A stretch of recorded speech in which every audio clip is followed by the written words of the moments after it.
Hi guys, Radhe Radhe. Welcome on Balaji classes bye Atul Vajpayee में। Guys हम लोग पढ़ रहे हैं मौर्य वंश, ठीक है। और इसमें पढ़ेंगे आज बिंदुसार और अशोक जी को गाइस, ठीक। गाइस लाइव क्लास नहीं चल पाई थी नेटवर्किंग प्रॉब्लम की वजह से, इसलिए ऑफलाइन क्लास आपको ये प्रोवाइड की जा रही है, ठीक है। अगले दिन से फिर अपने निश्चित समय पर लाइव क्लास आपको प्रोवाइड की जाएगी, ठीक गाइस। तो स्टार्ट करते हैं गाइस। हम लोग मौर्य वंश पढ़ रहे थे, स्टार्ट किया था हमने कल जो है चंद्रगुप्त मौर्य जी के विषय में पढ़ लिया था। आज पढ़ेंगे बिंदुसार और अशोक के बारे में, ठीक गाइस। लेते हैं, हम लोग देख रहे हैं बिंदुसार जी को, ठीक है गाइस। बिंदुसार जी का स्टार्टिंग होती है 298 से लेकर कहानी शुरू होती है। कौन थे क्या थे देखते हैं गाइस। लिखा है चंद्रगुप्त की, किसकी गाइस? चंद्रगुप्त की मृत्यु के बाद उसका पुत्र, ये गाइस चंद्रगुप्त जी के पुत्र थे बिंदुसार। क्या नाम था गाइस? बिंदुसार मगध का शासक बनता है गाइस। हम चंद्रगुप्त विषय में कल पढ़ चुके हैं। जब उनकी मृत्यु हो जाती है तो उनका पुत्र था जिसका नाम बिंदुसार था, ये मगध का शासक बनता है गाइस। अभी आप माइंड को कंसंट्रेट करके अच्छे से पढ़ना है, क्योंकि इससे रिलेटेड अभी आपको ऑब्जेक्टिव क्वेश्चन कुछ पूछे जाएंगे जिनके ऑप्शन आपको कमेंट बॉक्स में जाकर देना है, ठीक है। स्टार्ट करते हैं। लिखा है यूनानी शासक अमित्रोकेडीज, यूनानी शासक इसे अमित्रोकेडीज यानी जो यूनानी शासक थे इसे अमित्रोकेडीज यानी कि अमित्रघात, जिसका अर्थ होता है शत्रुओं का विनाशक, शत्रुओं का नाश करने वाला कहते हैं गाइस। कौन इसे कहते थे? यूनानी शासक। तो यहां से क्वेश्चन पहला ये पुटअप होता है, अगर पूछा जाए कि यूनानी शासक इन्हें क्या कहते थे, किसे? बिंदु यहाँ से पुटअप हो गया point of view of exam से। ओके गाइस, क्लियर हो रहा है, ठीक है। अच्छा लग रहा हो तो लाइक बटन प्रेस कर दीजिएगा।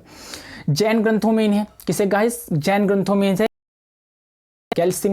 सिंहासेन होगा यहाँ गाइस, ठीक। सिंहासेन कहा गया तथा वायु पुराण में इन्हें भद्रसार कहा गया। क्वेश्चन यहाँ से दो और पुटअप हो गया कि जैन धर्म में सिंहासेन और वायु पुराण में इन्हें भद्रसार कहा गया। ओके गाइस, क्लियर हो रहा है, ठीक है। नेक्स्ट स्लाइड आगे बढ़ते हैं।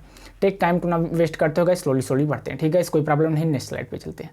आगे बात कर लीजिए गाइस। हम पहले देख लेते हैं कि क्या हम लोग पढ़ रहे हैं यहाँ पर, क्या कंफ्यूजन वाली बात, क्या मोस्ट इंपॉर्टेंट बात यहाँ पर क्या है गाइस? बिंबसार और बिंदुसार में आप भ्रमित मत होइएगा। हमने जितने जो आपको समझानी सारे लिख के रखा है, क्योंकि गाइस बिंबसार को हम पहले पढ़ चुके हैं, जिनके विषय में हर्यक वंश में हम संस्थापक था। आ गई है बात गाइस यहाँ बिंबसार से, इससे भ्रमित ना होइएगा। चलिए बिंबसार जी से कुछ रिलेटेड क्वेश्चन पूछ लेते हैं। अगर आपको मालूम है तो कमेंट बॉक्स में आप हमको नीचे बताइएगा।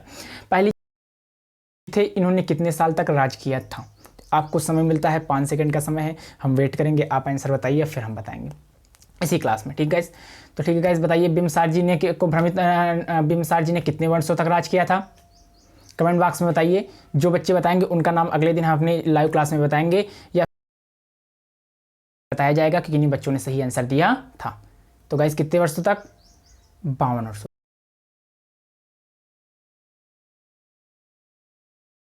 जी के पुत्र का क्या नाम था?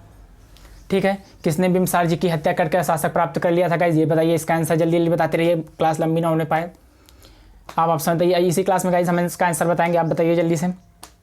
गाइस आपका समय समाप्त होता है और आजाद शत्रु जी ने बिंबसार की हत्या करके शासक बिंबसार जी अजात शत्रु के पिता जी थे। आगे बात करते हैं। चलिए हम मौर्य वंश पढ़ रहे हैं आगे। बिंदुसार और बिंबसार में आप कंफ्यूज नहीं हुई जाए। मौर्य वंश के राजा थे। कौन थे? बिंदुसार मौर्य वंश के राजा थे और चंद्रगुप्त के मौर्य के पुत्र थे। बिंदुसार को अमित्रघात, यहाँ से क्वेश्चन नंबर वन पुटअप हुआ, क्या कहते थे? अमित्रघात। दूसरा नंबर बात यहाँ पुटअप हुई सिंहसेन। तीसरी नंबर बात पुटअप हुई यहाँ मद्रसार। चौथी आजाद शत्रु वारिस। चौथी बात इन्हें आजाद शत्रु वारिस भी कहा जाता था। अगली वहां फिर एक आंसर मिला, बिंदुसार महान सम्राट अशोक के पिता थे, यानी कि बिंदुसार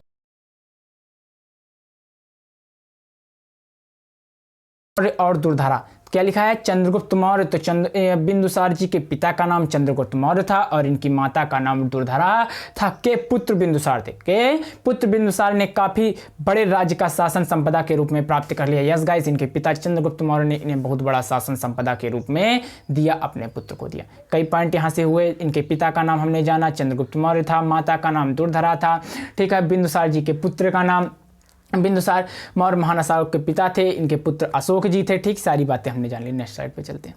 ये थे हमारे बिंदुसार। कौन थे गाइस? बिंदुसार जी हमारे कुछ ऐसे दिखते थे, ठीक है। क्योंकि हमारा माइंड जो है इमेज को अच्छे से क्लियर करता है, इसलिए गाइस इमेज दिखाई जा रही है आपको।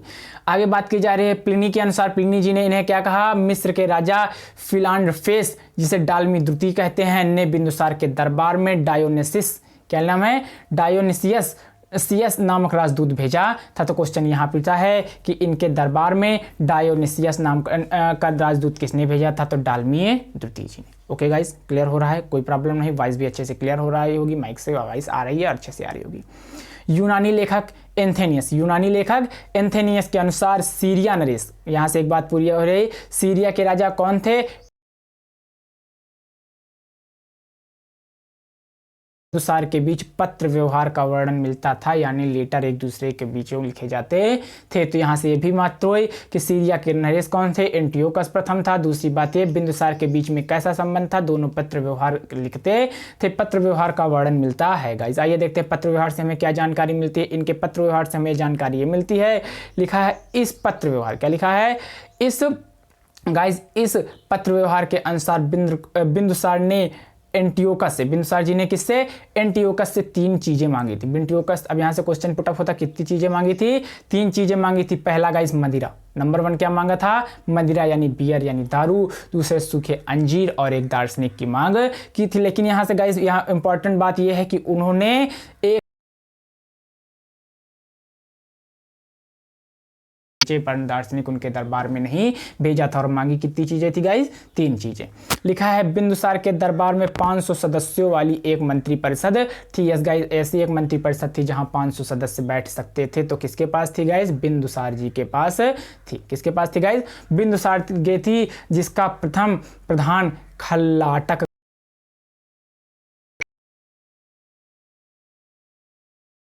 बिंदुसार अजीवक संप्रदाय का था। फिर एक पॉइंट पुटअप होता है कि बिंदुसार जी किस संप्रदाय का था? तो अजीवक संप्रदाय का था। ओके गाइज, आगे नेक्स्ट बात लिखी है, बिंदुसार जी की मृत्यु हो जाती है। बिंदुसार जी की कहानी यहाँ से खत्म होती है। बिंदुसार जी की मृत्यु 273 ईसा पूर्व में हो जाती है। फिर से गाइज अभी जितना पढ़ा उतना रिवाइज करते हैं। आपको पता है, आपसे पूछते हैं, आप बताते रहिए अगर आपको पता है कमेंट बॉक्स में जाकर कि बिंदुसार जी के पिता का क्या नाम था? चंद्रगुप्त मौर्य। और इनकी माता क्या नाम था? दुर्धरा। और चंद्रगुप्त के पुत्र का क्या नाम था? तो अशोक। अब इनकी मृत्यु हो जाती है, अशोक राज शासन की गद्दी को प्राप्त करता है। आइए गाइस देख लेते हैं, हम चलते हैं, पहुंचते हैं अशोक जी के पास। अशोक जी जो इनकी कहानी स्टार्ट होती है गाइस 273 से और 232 ईसा पूर्व तक। बिंदुसार के बाद मगध का शासक अशोक साम्राज्य बनता, अशोक बनता है मगध का शासक। आगे बात की जा रही है उनका पुत्र अशोक।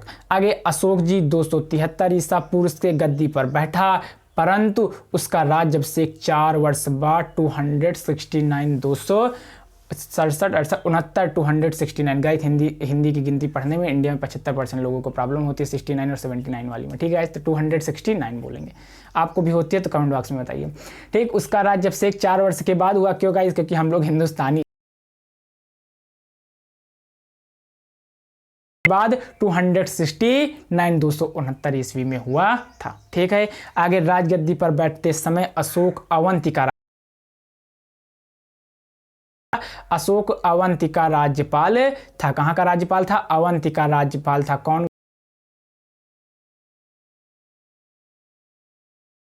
बौद्ध धर्म दिव्यदान के अनुसार। कौन सा बौद्ध धर्म? दिव्यदान के अनुसार अशोक की मां का नाम शुभदांगी था, यानी कि अशोक जी की माता का क्या नाम था? शुभदांगी। और पिताजी का क्या नाम था? बिंदुसार। तो बिंदुसार की पत्नी कौन हुई? शुभदांगी। ठीक है, किसके अनुसार? बौद्ध धर्म दिव्यदान के अनुसार। आगे चलते हैं, ये थे महान अशोक जी। करता है, इसलिए हमने अब आप कभी भी जो अशोक से रिलेटेड पूछा जाएगा किसी भी एग्जाम में आएगा तो आप समझ जाएंगे कि बालाजी क्लासेस में जब पढ़ाया गया था तो हमें फिगर दिखाए गए थे, इसलिए आपको ये बात अच्छे से याद रहेगी। ठीक है, थोड़ा सा इसको नीचे करते हैं कैमरा को। अब देखिए, आप लिखा है, यहाँ पर लिखा गया है कि चक्रवर्ती सम्राट अशोक विश्व प्रसिद्ध एवं शक्तिशाली भारतीय मौर्य राजवंश के महान सम्राट थे। कौन थे? चक्रवर्ती सम्राट अशोक विश्व प्रसिद्ध एवं शक्तिशाली भारतीय मौर्य का नाम देवनाम प्रिय अशोक मौर्य था। इंपॉर्टेंट बात हमें यहीं से एक ही मिली कि अशोक जी का पूरा नाम जो हमको यहाँ से गाइस पुटअप करना है, क्वेश्चन अच्छा सा बनेगा कि अशोक जी का पूरा नाम देवनाम प्रिय अशोक मौर्य था। अभी आपसे क्वेश्चन पूछे जाएंगे ऑब्जेक्टिव, इसलिए अच्छे से कंसंट्रेट कीजिए और आप हमारे साथ रिवाइज भी करते रहिए, दोहराते रहिए कि देवनाम प्रिय अशोक मौर्य था। ये हमारे अशोक जी थे। ठीक गाइज, इमेज भी देख ली, आपको पता हो गया, कभी कभी दिखेंगे आपको तो पहचान जाएंगे ना इनको। ठीक है, नेक्स्ट स्लाइड में चलते हैं। आगे बात की जा रही है सिंघली, क्या लिखा है गाइस, आगे बात की जा रही है सिंघली परंपरा के अनुसार अशोक की प्रथम पत्नी देवी, किसके अनुसार, देवी और उनके अशोक के पुत्र महेंद्र और पुत्री संघमित्रा थी। ये वही थे जिन्हें श्रीलंका इन्होंने प्रसार और प्रचार के लिए भेजा था। भी गाइस देखते हैं आगे क्या, तो इनके कौन था, अशोक का पुत्र का क्या नाम था, महेंद्र कि अशोक जी की। आगे गाइस बात करते हैं हम लोग, देखते हैं पुराणों में अशोक को अशोक वर्धन कहा गया, पुराणों में इन्हें क्या कहा गया, अशोक जी को अशोक वर्धन कहा गया है। और इलाहाबाद का अभिलेख है जिसे रानी का अभिलेख भी कहा जाता है, में अशोक की पत्नी का नाम कारुआकी, अशोक की पत्नी जी का क्या नाम मिलता है, कारुआकी, और पुत्र का नाम तीवर मिलता है। लेकिन गाइस जो ज़्यादा इंपॉर्टेंट है, इनके पुत्र का नाम महेंद्र था और पुत्री का नाम संघमित्रा था। ठीक है गाइस, आगे चलते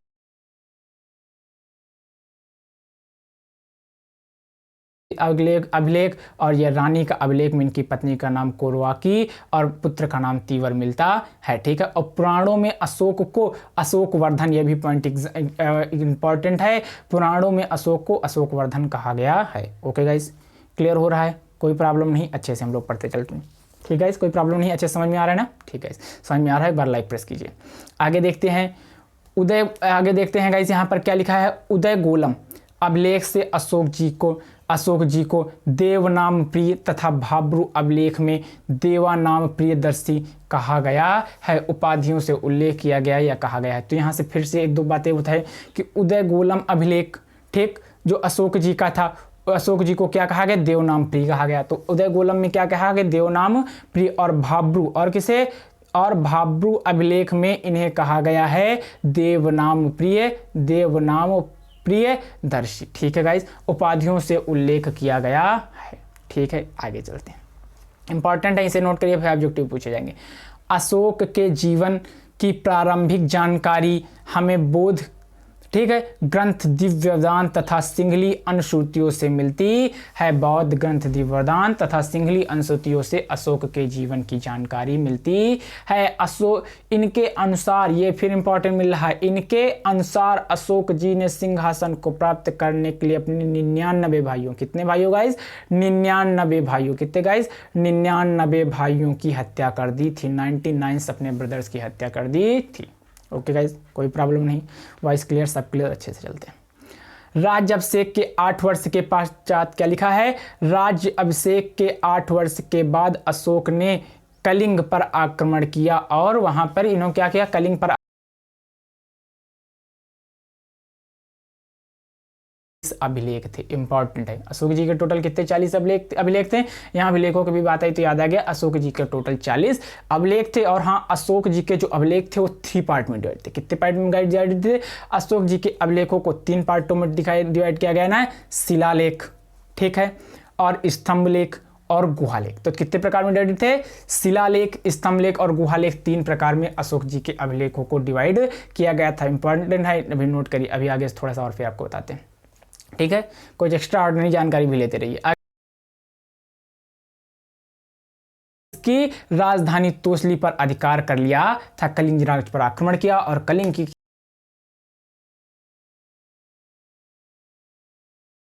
कोई क्लियर हो रहा है, कोई प्रॉब्लम नहीं हो रहा है। कलिंग युद्ध, क्या लिखा है, कलिंग युद्ध में अशोक ने बौद्ध धर्म, क्या लिखा है गाइस, कलिंग युद्ध में अशोक ने बौद्ध धर्म अपना लिया। तब कलिंग युद्ध के बाद अशोक जी ने कौन सा धर्म को अपना लिया, बौद्ध धर्म को अपना लिया। पहले आजीवक संप्रदाय के थे, तो कलिंग युद्ध के बाद अशोक जी ने बौद्ध धर्म को अपना लिया। और कलिंग, अभी बताया जी हमने आपको, अशोक जी के जो है कितने थे, 40। तो गाइस वो 3 पार्टों में डिवाइड थे। तो सबसे पहले बात की जा रही है, जैसे ठीक है, अभी टॉपिक आगे बताएंगे, लेकिन फिर भी रिवाइज कर दे, जो 3 पार्टों में डिवाइड थे इनके अभिलेख, कितने पार्टों में, 3 पार्टों में डिवाइड थे। और पहले जो है हमने बताया है जो कितने प्रकार, कौन कौन से, शिलालेख हो गए, स्तंभलेख और गुहालेख। तो शिलालेखों की संख्या गाइज इनकी थी, गुहालेख थे इनके 7, कितने थे गुहालेख गाइज, 7। और जो है शिलालेख जो थे इनके 14 थे, और बाकी बचे 21 इनके शायद जो है गुहालेख रहे होंगे। ठीक, तो पहले शिलालेख कितने थे, 14, स्तंभलेख 7 और गुहालेख 21, ऐसे 14 7 हो गया 20,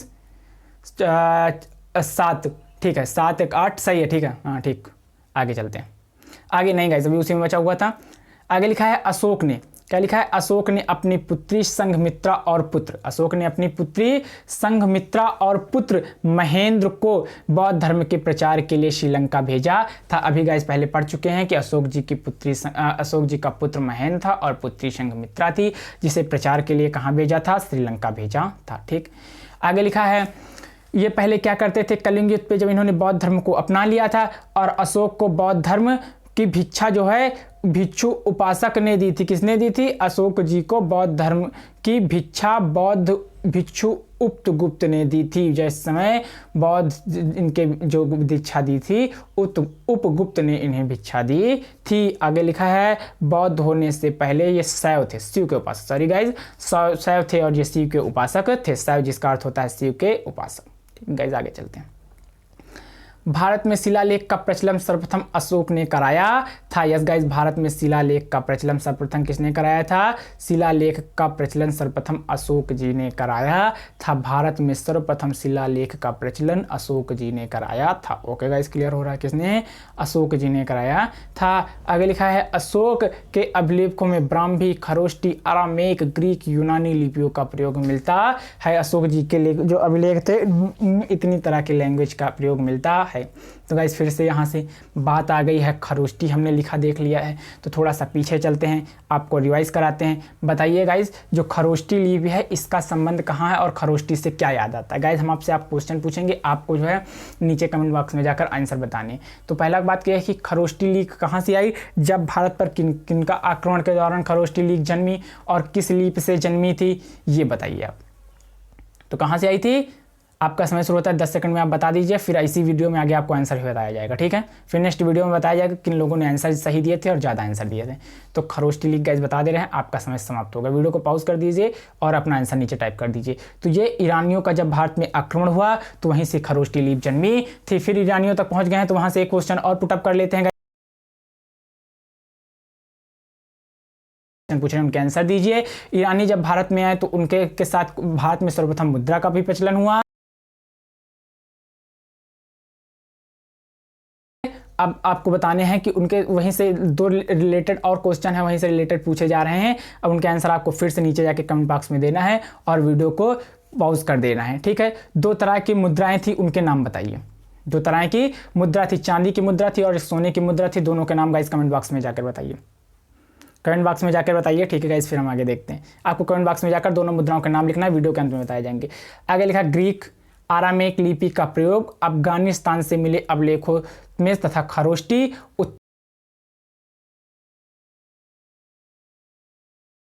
लिखते हैं उनसे होता है। ठीक गाइस, तो समझ में आ गया। ग्रीक आरामेक लिपि का प्रयोग कहाँ से, अफगानिस्तान से, कहाँ से, अफगानिस्तान से मिले अभिलेखों से, और खरोष्टी का उत्तर पश्चिमी भारत में मिले अभिलेखों से होता है। ठीक है गाइस, क्लियर। अशोक ने अपने राज्याभिषेक के 10वें वर्ष, अशोक जी ने क्या किया, अशोक ने अपने राज्याभिषेक के 10वें वर्ष बोध गया में तथा 20वीं वर्ष लुम्बिनी की धम्म यात्रा की थी। अच्छा गाइस, बात चल रही अशोक की और नाम आ गया बौद्ध धर्म का, तो फिर एक क्वेश्चन ये से पुटअप हो रहा है गाइस कि बौद्ध धर्म में अशोक का नाम कहीं हमको सुनाई पड़ा है। अब याद कीजिए और बताइए। तो गाइस बता हम रहे आंसर, आपको बताना है कि अशोक के समय बौद्ध धर्म की तीसरी संगीति हुई थी। बौद्ध धर्म की तृतीय संगीति जो हुई थी वो अशोक जी के समय ही हुई थी, बौद्ध धर्म की तृतीय संगीत। तो उसका आपको गाइस ईयर बताना है कि जो उसमें थे, तो आपको वो ईयर बताना है कि यस किस ईयर में वो बौद्ध संगीत हुई थी। नीचे ऑप्शन में जाके कमेंट बॉक्स में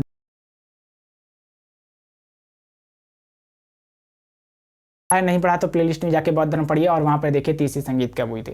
ठीक है, आपका समय समाप्त होता है और आंसर हम बताने जा रहे हैं 251 ईसा पूर्व। कब हुई थी, 251 251 ईसा पूर्व में जो है तीसरी संगीत हुई थी जिसमें अशोक जी थे। ठीक है, इसलिए कहते हैं को हम कड़ी से कड़ी मिलाकर पढ़ते हैं। हमने अपने शिव सर से पढ़ना सीखा है। ठीक है, जीएस के मामले में बहुत नॉलेज था, हमारे शिव सर को बहुत नॉलेज है। ठीक है, बस हम उन्हीं के चेले हैं, प्रयास कर रहे हैं, उन्हीं से सीखा है सब हमने। तो ठीक है, हम उन्हीं के चेले हैं। ये नोट्स भी शॉर्ट नोट जो सीखते ये आपको पढ़ाया जा रहा है, ये उन्हीं सर द्वारा बनवाई गई थी। ठीक है, मैंने बनाया था। ठीक है। आगे लिखा है अशोक के लिखे अशोक जी ने 4 पहाड़ियों का बराबर किया गया है। यहाँ देख ले बराबर की पहाड़ियाँ। अशोक ने बराबर की पहाड़ियों पे आजीविकाओं के लिए नहीं गाइज, यहाँ इधर है, यहाँ होगा कर्ज। क्या लिखा है गाइज? ये कर्ण नहीं होगा, कर्ज होगा। क्या होगा गाइज? कर्ज लिखा होगा। ठीक है। कर्ज, चौपार और विश्व झोपड़ी नाम की 4 बराबर की पहाड़ियों में आजीविकाओं के लिए 4 गुफाओं का निर्माण अशोक जी ने कराया। तब तो पहली सुदामा, दूसरी कर्ज, फिर चौपार और अगली विश्व झोपड़ी थी। ठीक है गाइस, ये भी ऑप्शन रिवाइंड कीजिए, ऑब्जेक्टिव क्वेश्चन में पूछे जाएंगे। अशोक के अभिलेखों की खोज सर्वप्रथम 1750। अशोक के अभिलेखों की खोज कब हुई? 1750 ईस्वी में टी पैंथर जी ने की थी, जिनकी संख्या गाइस 40 थी। ठीक है। जो अगर कोई डाउट कंफ्यूजन हो फिर आप गूगल कर लीजिए। अशोक के अभिलेखों को सर्वप्रथम 1837 ईस्वी में जेम्स प्रिंसेस ने पढ़ा, जिन्होंने अशोक जी के अभिलेखों को 1837 ईस्वी पूर्व में पढ़ा था। किसने पढ़ा था? जेम्स प्रिंसेस ने। ओके गाइस, क्लियर हो रहा है। आगे चलते हैं, नेक्स्ट स्लाइड पर चलते हैं गाइस। ठीक, तो ये भी इंपॉर्टेंट है। 1837 में जेम्स प्रिंसेस ने पढ़ा था और अशोक के अभिलेखों की खोज 1750 ईस्वी में टी पैंथर जिन्हें पिंटोती पैंथर कहा जाता है। आगे नेक्स्ट स्लाइड में चलते हैं। आगे लिखा है, आगे बात की जा रही है नेक्स्ट स्लाइड में गाइस, देखते हैं अशोक पहला शासक। क्या लिखा है? अशोक पहला शासक। यहाँ गाइस बात की जा रही है अशोक पहला शासक जिसने अपनी लिखा है प्रजा को अभिलेखों के माध्यम से संबोधित किया था। अशोक जी ने अपने प्रजा को लेख के माध्यम से संबोधित किया था। यह प्रेरणा अशोक को ईरानी शासक दारा प्रथम से मिली। गाइस फिर हम पहुंच गए वहां, दारा प्रथम का नाम आ गया। तो आप फिर जाइए, आप नीचे कमेंट सेक्शन में बताइए कि दारा प्रथम का संबंध कहाँ से, इनका नाम हमने कहाँ से सीखा है। कमेंट करके बताइए। 5 मिनट का समय फिर गाइस हम बता रहे हैं। दारा प्रथम का संबंध किससे है गाइस? बताइए, ऑप्शन में जाके नीचे करके उत्तर दीजिए जल्दी से कि दारा प्रथम का नाम हमने कहाँ पर सुना हुआ है। तो गाइस, दारा प्रथम प्राचीन भारतीय इतिहास में दूसरे पहला जो आक्रमण हुआ था वो तो सफल नहीं रहा, लेकिन दूसरा और पहला सफल आक्रमण करने वाले ईरानी थे। ठीक गाइस, दारा प्रथम जी कौन थे? प्राचीन भारत पर पहला सफल आक्रमण करने वाले ईरानी थे। आगे देखिए, आगे लिखा है रुम्मनदेई अभिलेख। किसकी बात कर रही है? रुम्मनदेई अभिलेख से मौर्य वंश की कर नीति। किसका गाइस? मौर्य वंश की कर नीति का और भाब्रू अभिलेख से अशोक की बोध गया के विषय में जानकारी मिलती है। तो रुम्मनदेई अभिलेख से मौर्य वंश की कर नीति का, कर मतलब गाइस टैक्स, कर नीति का भी वर्णन मिलता है। ठीक गाइस, किससे? कर नीति का। रुम्मनदेई अभिलेख से मौर्य वंश की कर नीति का और भाब्रू अभिलेख से अशोक की बोध गया के विषय में जानकारी प्राप्त होती है। राज्य कर्मचारियों को प्रति 5वें वर्ष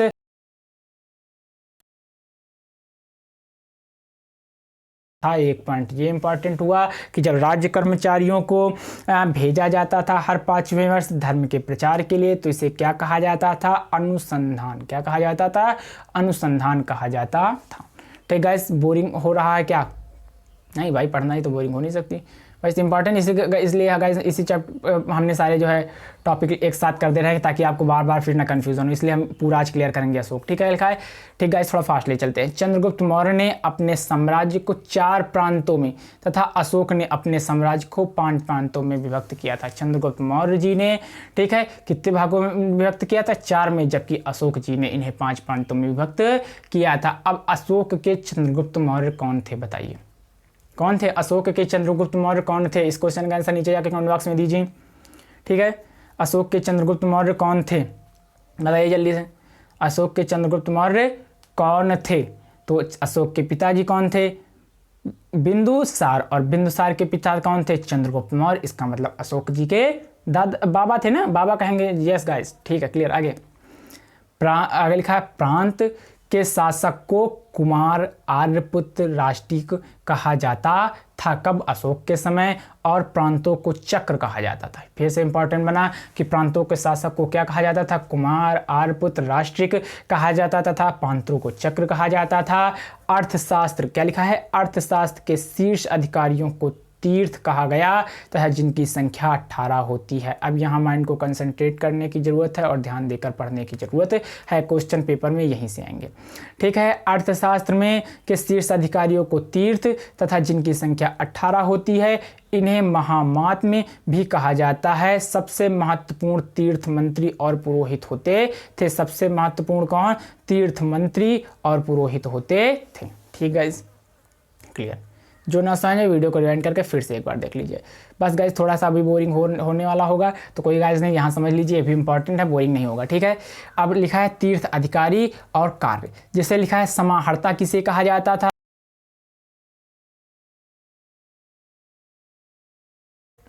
कुछ नहीं तो आपको ईयरफोन लगा खाली वीडियो को रख दीजिए और आप सुनते रहिए। समाहर्ता राजस्व विभाग का जो प्रधान होता उसे कहते थे। संनिधाता कोषाध्यक्ष कहलाता था। प्रदेश स्टाफ फौजदारी न्यायालय के मामले जो देखता था कहता था। नायक नगर रक्षक और अध्यक्ष कहलाता था। और कर्मांतिक कारखाने का अध्यक्ष कहलाता था। और दंडपाल पुलिस अध्यक्ष कहलाता था, जो दंड देता था। दंडपाल नाम से ही क्लियर हो रहा है। और व्यवहारिक नगर प्रमुख न्यायाधीश कहलाता था। और नागरक नगर कोतवाल कहलाता था। नगर कोतवाल को कहा जाता था। दुर्गपाल दुर्गों का अध्यक्ष कहा जाता था। जब किले थे, दुर्ग थे, उनकी रक्षा करने वाले को दुर्गपाल कहा जाता था। नेक्स्ट साइड में चलते हैं। क्लियर? ठीक है, अब ऑब्जेक्टिव क्वेश्चन आने वाले हैं। ठीक है, ज़्यादा से ज़्यादा लोगों को शेयर कर दीजिए ताकि सब तक ये पहुंचे। अब ऑब्जेक्टिव क्वेश्चन के आंसर दीजिए, फिर देखते हैं आगे। अंतपाल सीमावर्ती दुर्गों का अध्यक्ष होता था। आटविक वन विभाग का प्रधान होता था। और द्वैवारिक राजमहलों की देखरेख करने वाला होता था। मंत्रिपरिषद के नीचे द्वितीय श्रेणी के अधिकारी होते। थोड़े से और क्वेश्चन बचे हैं, यही क्वेश्चन देख लेते हैं, फिर नेक्स्ट स्लाइड पे हाँ क्वेश्चन आने वाले हैं आपके सामने ऑब्जेक्टिव। ठीक, लक्ष्मणाध्यक्ष टकसाल का अध्यक्ष होता था। टकसाल क्या होती है? जहाँ जो कॉइन्स छपते हैं, सिक्के छापे जाते हैं, ढाले जाते हैं, उसे ही टकसाल कहा जाता था। आगे लिखा है पौतवा अध्यक्ष मापतौल का अध्यक्ष होता था। ठीक है, मेजरमेंट का जो अधिकारी होता था।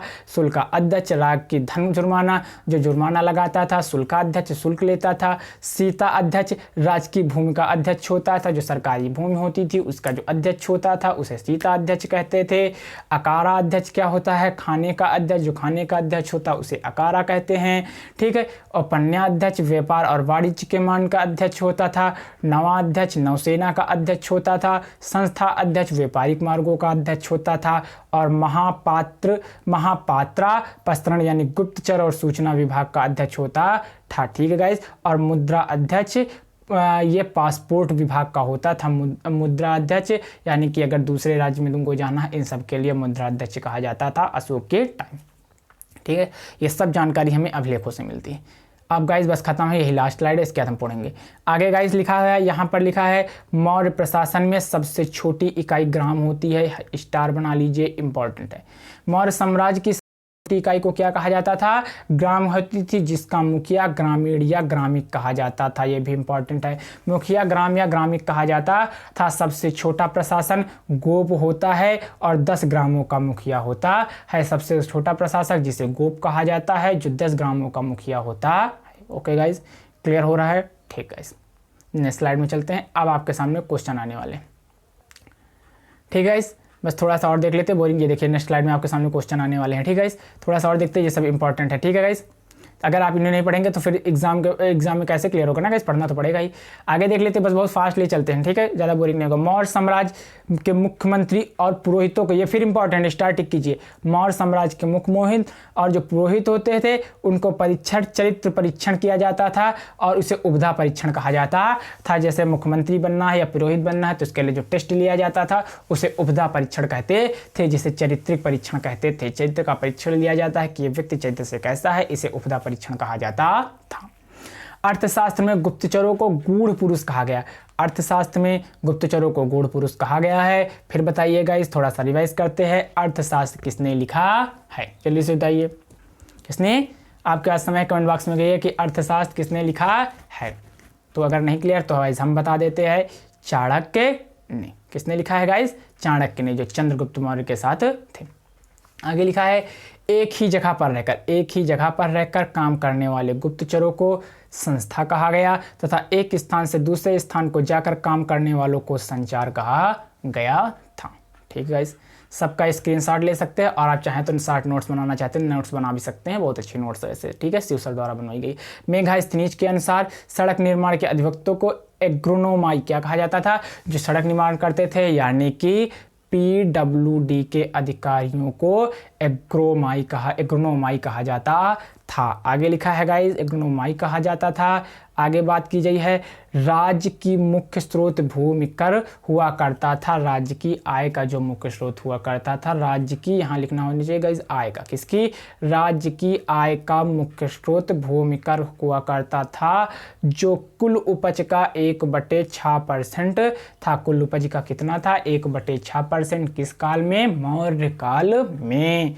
क्लियर हो रहा है गाइस, मौर्य काल में कितना था भूमि कर, 1/6% था। ठीक गाइस, क्लियर हो रहा है, कोई प्रॉब्लम नहीं। आगे इस बात करते हैं, मौर्य सम्राट के सरकारी भूमि को सीता कहा जाता था। मौर्य सम्राट की सरकारी भूमि को क्या कहा जाता था, सीता कहा जाता था। और राज्य की भूमि से प्राप्त आय, अच्छा, और जो है वो सीता अध्यक्ष जो राज्य है ना। आगे लिखा है बात, बिना वर्षा के होने वाली अच्छी भूमि को अदेव क्या कहा जाता था, बिना वर्षा को अच्छी भूमि को अदेव मात्रक कहा जाता था। जो बिना वर्षा के अच्छी फसल होती थी उसे अदेव मात्रक कहा जाता है। स्टार टिक करे, इंपॉर्टेंट है। ठीक गाइस, कोई बात नहीं, क्लियर हो रहा होगा, लंबी वीडियो हो रही होगी, कोई बात नहीं। ठीक, आगे देखते हैं। अर्थशास्त्र में 2 प्रकार के न्यायालयों का वर्णन है। पहला धर्मस्थलीय न्यायालय, जिसमें चोरी डकैती के लिए होता था, है ना, मामला दर्ज होता था। 2 प्रकार के न्यायालय थे। क्लियर हो जाइए, अर्थशास्त्र में कितने प्रकार के, 2 प्रकार के न्यायालय का वर्णन किया गया है, जो लिखा गया है ना अर्थशास्त्र में। ठीक है, तो कौन कौन थे, एक धर्मस्थलीय न्यायालय हुआ करता था जिसमें चोरी डकैती रिलेटेड मामले आते थे, ठीक, और दूसरा कंटक शोधन न्यायालय, क्या नाम है गाइस, कंटक शोधन न्यायालय, जिसमें राज्य और नागरिकों के बीच होने वाले विवादों का निपटारा किया जाता था। अशोक के अभिलेखों में सबसे लंबा अभिलेख 7वां है। ठीक है, अब अशोक के अभिलेखों में सबसे लंबा अभिलेख कौन सा है, 7वां है। ठीक है, अशोक के स्तंभ लेखों में सबसे छोटा रुमनदेही अभिलेख है, ये एक स्तंभ अभिलेख था। ठीक है, कलिंग युद्ध के समय कलिंग का शासक नंदराज था। कलिंग पर इन्होंने विजय प्राप्त कर ली थी अशोक जी ने। ठीक है गाइस, अभी हमने पीछे पढ़ा अशोक जी ने कलिंग पर, और इसकी राजधानी क्या नाम था जिस पर अधिकार कर लिया था, तोस। ऑप्शन बताइए आप लोग जल्दी से। ठीक है, आगे बात करते हैं। कलिंग युद्ध के समय कलिंग का शासक, क्या गाइस लिखा है, कलिंग युद्ध के समय कलिंग का शासक नंदराज था। ठीक है, कलिंग का शासक कौन था गाइस, नंदराज था। अशोक की मृत्यु के बाद उसका उत्तराधिकारी कुडाल, क्या लिखा है गाइस, कुडाल। हाँ, ये भी इंपॉर्टेंट क्वेश्चन है, ऑब्जेक्टिव क्वेश्चन में पूछा जाएगा। अशोक की मृत्यु के बाद उसका उत्तराधिकारी कुडाल बना था, जिसने 8 वर्ष तक शासन किया। कितने वर्ष तक, 8 वर्ष तक। और मौर्य वंश का खत्म काम गाइस, खत्म हो रहा है, क्लियर हो रहा है, बस परेशान मत होइए। हाँ, मौर्य वंश का अंतिम शासक बृहदत्त था गाइस, वो बृहदत्त दूसरा था जिसने बृहदत्त वंश की स्थापना की थी,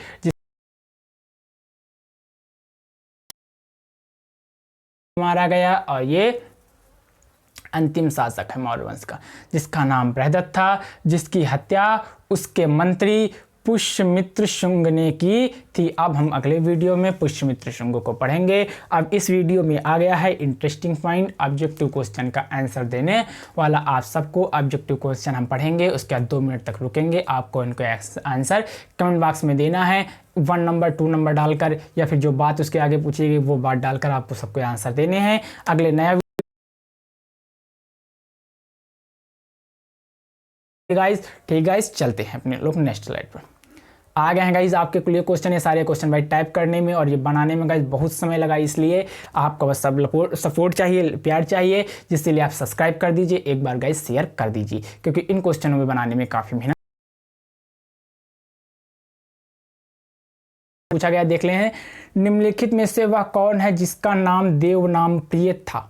आपको मिलेंगे सर 5 सेकंड, आपको उन 5 सेकंडों में आंसर, जैसे हमने क्वेश्चन पढ़ लिया आपको ऑप्शन पढ़ लिया, जैसे हम ऑप्शन पढ़ेंगे उसके बाद तुरंत आपको आंसर दे देना है नीचे कमेंट बॉक्स में। आंसर क्वेश्चन नंबर 1, वह कौन था जिसमें आप आंसर में उसका नाम लिखेंगे। निम्नलिखित में से वह कौन था जिसका नाम देवनाम प्रिय था। पहला ऑप्शन है मौर्य सम्राट चंद्रगुप्त, दूसरा है मौर्य सम्राट अशोक, तीसरा है गौतम बुद्ध, चौथा है भगवान महावीर। ठीक गाइस, फिर हमसे आंसर लीजिए। ठीक है, आपका समय समाप्त हो गया। वीडियो को अगर नहीं कर पाए तो वीडियो को पॉज कर दीजिए, आंसर मत सुनिए, पहले आंसर टाइप कीजिए फिर आंसर को सुनिए। तो कौन था गाइज जिसका नाम था देवनाम प्रिय? अशोक जी का पूरा नाम था, मौर्य सम्राट अशोक जी का पूरा नाम देवनाम प्रिय था। क्लियर। नेक्स्ट स्लाइड में चलते हैं, आगे देखते हैं। नेक्स्ट स्लाइड में आगे देखते हैं, अगला क्वेश्चन देखते हैं। ठीक है, तो कौन था? मौर्य सम्राट अशोक का पूरा नाम देवनाम प्रिय था। निम्नलिखित में कौन था जिसने मौर्य वंश में ही पढ़ रहे हैं? बिंदुसार जी को भी हम पढ़े हैं, अभी अशोक जी के पिता थे। चंद्रगुप्त मौर्य भी इसी वंश से रिलेटेड हैं। तो निम्नलिखित में कौन था जो मौर्य वंश का शासक नहीं था? कमेंट बॉक्स में जाकर आंसर लिखिए जल्दी से, फिर बताते हैं। लिखिए, आपका समय समाप्त हुआ। तो कौन था? अजात शत्रु। गाइस कौन था? अजात शत्रु का संबंध हर्यक वंश से था। बिंबिसार जी का गाइस ये बिंदुसार है, वहां बिंबिसार जी के पुत्र का नाम अजात शत्रु था, जिसने बिंबिसार की हत्या कर दी और शासन पर अधिकार कर लिया था, लेकिन इसका संबंध मौर्य वंश से नहीं था। तो आंसर सही क्या होगा? अजात शत्रु। एक बार अच्छा लगे लाइक प्रेस कर दीजिए, शेयर भी मार दीजिए, सब्सक्राइब भी कर दीजिए। आगे देखो, वो कौन सा, क्या लिखा है? वो कौन सा शासक था? वह कौन था? अरे गाइज, वो कौन था जिसने राज सिंहासन पर बैठने के लिए, गाइज वो कौन था जिसने राज सिंहासन पर बैठने के लिए अपने बड़े भाई सुसीम की हत्या कर दी? किसने था बताइए गाइज?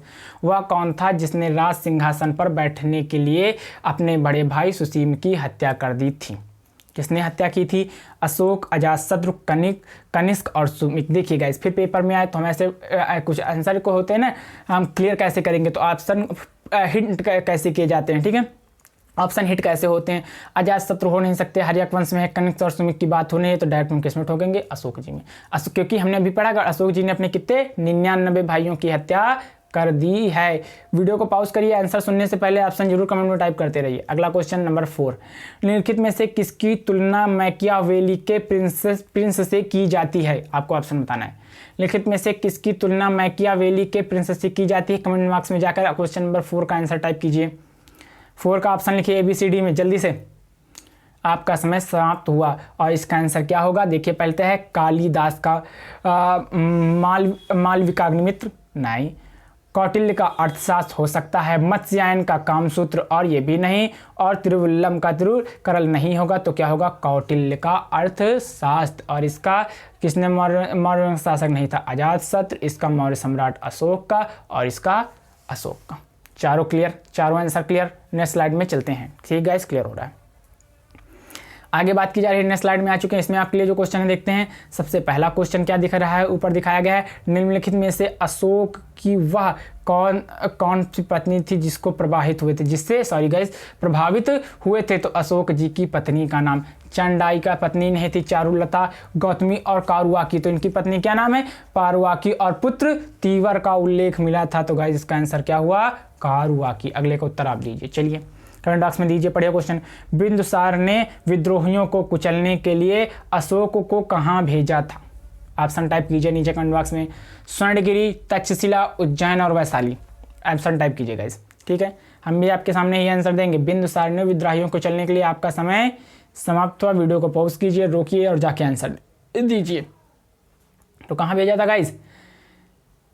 तक्षशिला में जब विद्रोह हो रहा था तो पहले अशोक को अपने पुत्र और बाद में सुसीम को भेजा था। गाइस अभी हम रिवाइज कर चुके हैं और पढ़ चुके हैं। ठीक है गाइस, अगला निम्नलिखित में से प्राचीनतम राजवंश कौन था? सबसे प्राचीनतम राजवंश कौन था गाइस? बताइए। मौर्य वंश, गुप्त वंश, कुषाण और कण्व। आप कहेंगे कि हम तो मौर्य वंश पढ़ रहे हैं, तो मौर्य वंश होगा एग्जैक्ट सही आंसर। क्या होगा?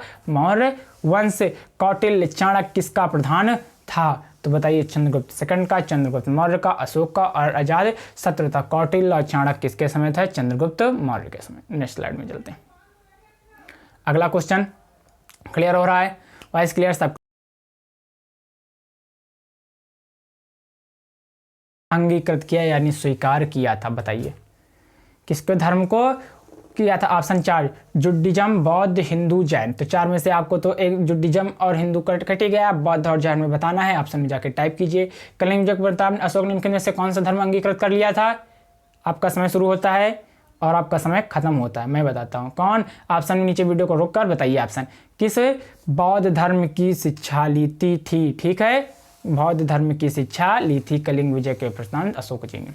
ठीक, आगे लिखा है चंद्रगुप्त ने शासन विस्तार के में शासन निम्न में से किसका प्रमुख रूप से मदद ली थी? चंद्रगुप्त ने किसकी मदद ली थी? ऑप्शन शुद्ध शोधन की, उमागुप्त की, चाणक्य की या शूद्रक की? 4 ऑप्शन कमेंट बॉक्स कीजिए। आपका समय समाप्त हुआ और इसका आंसर होगा चाणक्य जी थे, जिनकी सहायता से चंद्रगुप्त ने भारत पर विजय विजय रथ स्टार्ट किया था। चंद्रगुप्त के शासन विस्तार में से निम्नलिखित में से किसके रूप में मदद ली थी? तो वही क्वेश्चन दोबारा आ गया, चाणक्य होगा। ठीक है, भारत का वह प्रसिद्ध शासक, क्या गाइस पूछा गया है? भारत का वह प्रसिद्ध शासक अंतिम दिनों में जैन धर्म को अपनाया था। तो बताइए किसने अंतिम दिनों में जैन धर्म को अपनाया था? बिंदुसार, समुद्रगुप्त, अशोक या चंद्रगुप्त मौर्य? अशोक ने तो कलिंग युद्ध के बाद बौद्ध धर्म ही अपना लिया, तो उसका हो नहीं गया। तो चंद्रगुप्त मौर्य जी थे जिन्होंने चंद्रगुप्त मौर्य थे जिन्होंने अंतिम दिनों में जैन धर्म अपनाया था और संलेखना के दौरान उपवास लेकर अपने प्राणों का त्याग कर दिया था। क्लियर। नेक्स्ट स्लाइड में चलते हैं। इतने सारे क्वेश्चन गाइस आज लाइव क्लास हो नहीं पाए, टेक्निकल प्रॉब्लम थी, लेकिन आप जो है सिलेबस अच्छा लगे तो लाइक शेयर सब्सक्राइब करते रहिए, इसके आंसर देते रहिए ऑफलाइन में। ठीक, अगली मौर्य सम्राट में प्रचलित मुद्रा का क्या नाम था? तो कौन सी मुद्रा थी चल रही थी? पण, तोल, काकड़ी, दीनार? कौन सी मुद्रा चल रही थी गाइस? मौर्य सम्राट की मुद्रा का क्या नाम था? ये पढ़ाया नहीं गया, लेकिन अगर जिसे मालूम है जी बच्चों को वो बता सकते हैं। ठीक, बता सकते हैं, जल्दी से आंसर नीचे बताइए, फिर अभी हम बताते हैं मुद्रा का क्या नाम था। आपका अब अपना खुद का दे रहे हैं ना, सेल्फ टेस्ट चल रहा है, इसलिए नकल थोड़ी ना करनी। कौन सी मुद्रा चल रही थी? समय समाप्त हुआ, पण। कौन सी मुद्रा चल रही थी? पण मुद्रा चल रही थी। अगला क्वेश्चन, निम्नलिखित में से अशोक का उत्तराधिकारी कौन था? कुणाल, बिंदुसार, राहुल? इनमें से कोई नहीं। ऑप्शन है, आंसर दीजिए, अभी लास्ट में हमने बताया है। आपका समय समाप्त हुआ। आंसर है कुणाल। कौन था? अशोक का उत्तराधिकारी कुणाल था। नेक्स्ट स्लाइड में चलते हैं। अगला आंसर सबके देते रहिए, लाइक करते रहिए, अगर अच्छा लगे शेयर कर दीजिए, सब्सक्राइब कर दीजिए। मुद्रा राक्षस का लेखक निम्न में से कौन है? मुद्रा राक्षस किसके लिखी? विशाख दत्त का नाटक मुद्रा राक्षस था। किसका? विशाख दत्त का। आगे बात की जाए, किसने सहिष्णुता, उदारता, करुणा और त्रिविधा आधार पर राजवंश की स्थापना की? हम किसको पढ़ रहे थे अभी? बस आज अशोक जी को, इसलिए अशोक इसका आंसर होगा। आगे देख रहे हैं गाइस, बस 2-4 क्वेश्चन और बचे हैं गाइस, वीडियो काफ़ी लंबा होता चला जा रहा है ना। ठीक गाइस, देखते किसने हो गया। आगे देखते हैं, ये वाला क्वेश्चन हो चुका है, अशोक जी इसका आंसर होगा। आगे, नंद वंश के पश्चात मगध पर किस राजवंश ने शासन किया? नंद वंश के संतान मगध पर बताइए किसने शासन किया? कि कौन सा वंश हम पढ़ रहे हैं? मौर्य वंश। आगे देखिए, मौर्य काल में शिक्षा का सर्वाधिक प्रसिद्ध केंद्र था। शिक्षा का प्रसिद्ध ऑप्शन जाइए नीचे कमेंट बॉक्स में दीजिए। मौर्य वंश काल में शिक्षा का सर्वाधिक प्रसिद्ध केंद्र था वैशाली, नालंदा, तक्षशिला और उज्जैन। कहाँ तक विद्रोह हुआ था? इसका ऑप्शन अब आप ही बताइए। पढ़ाया हुआ विद्रोह कहाँ हुआ था? जब उन्होंने सुसीम को भेजा था। बताइए गाइस। ऑप्शन नीचे आप कमेंट बॉक्स में बताइए। चलिए अब आपके ऑप्शन हम नहीं बताएंगे, आंसर आपको बताना होगा, अगले वीडियो में देखेंगे। मेगास्थनीज जी की पुस्तक का क्या नाम था? पुस्तक मेगास्थनीज इंडी का ऑप्शन नीचे बताइए आप। इंडी का सब बता देंगे हमें तो क्या होगा। चलिए आइए देखते हैं। आगे देखते हैं, सांची स्फूत। गाइस बस यही कार क्वेश्चन, इनके भी आंसर दे लीजिए जल्दी जल्दी। सांची स्फूत किसने बनवाया था? सांची स्फूत को किसने बनाया था? किसको पढ़ रहे हैं हम लोग? सांची का स्फूत इंपॉर्टेंट क्वेश्चन, इसका आंसर आप दीजिए। ठीक है, सांची स्फूत किसने बनाया था? इसका आंसर आप दीजिए नीचे कमेंट बॉक्स में। अशोक के शिलालेखों में प्रयुक्त भाषा कैसी थी? अशोक के शिलालेखों की प्रयुक्त भाषा कैसी थी? तो कैसी भाषा का उन्होंने प्रयोग किया था? प्राकृत। कैसी भाषा का? प्राकृत। कुछ क्वेश्चन के आंसर आप भी दीजिए। अशोक के शिलालेखों को पढ़ने वाला प्रथम अंग्रेज कौन था? इसका भी सबसे पहले जैसे हमने स्टार्टिंग किया है वैसे बताया। देखिए लिखा है आंसर, 2 बार हमने आंसर लिख दिया, जेम्स प्रिंसेस। लेकिन में से कौन था राजा प्रायः जनता के संपर्क में रहता था? इसका आंसर भी आप देंगे। बाकी आज की क्लास यही तक। गाइस अगर आपको क्लास अच्छी लगी हो तो एक बार लाइक कीजिए, शेयर कीजिए और सब्सक्राइब एक बार आप ठोंक दीजिए और फिर आगे बढ़ जाइए। और कमेंट बॉक्स में सारे क्वेश्चन के आंसर आपको बताना है। हम अगली क्लास में बताएंगे कि किसने ज़्यादा सही आंसर दिया, उस बच्चे का नाम लिया जाएगा और बताया जाएगा। और अब मिलते हैं अगली क्लास में। अगर नेटवर्किंग प्रॉब्लम ना हुई तो लाइव क्लास में, नहीं तो ऑफलाइन क्लास में। एक बार लाइक कर दीजिए, अच्छा लगे तो शेयर कर दीजिए, सब्सक्राइब कर दीजिए। Thanks for class. Bye guys, Radhe Radhe, जय हिंद, जय भारत। ठीक गाइस, ओके गाइस, तो आज की क्लास यहीं तक। बाकी मिलते हैं अगले दिन, तब तक के लिए धन्यवाद।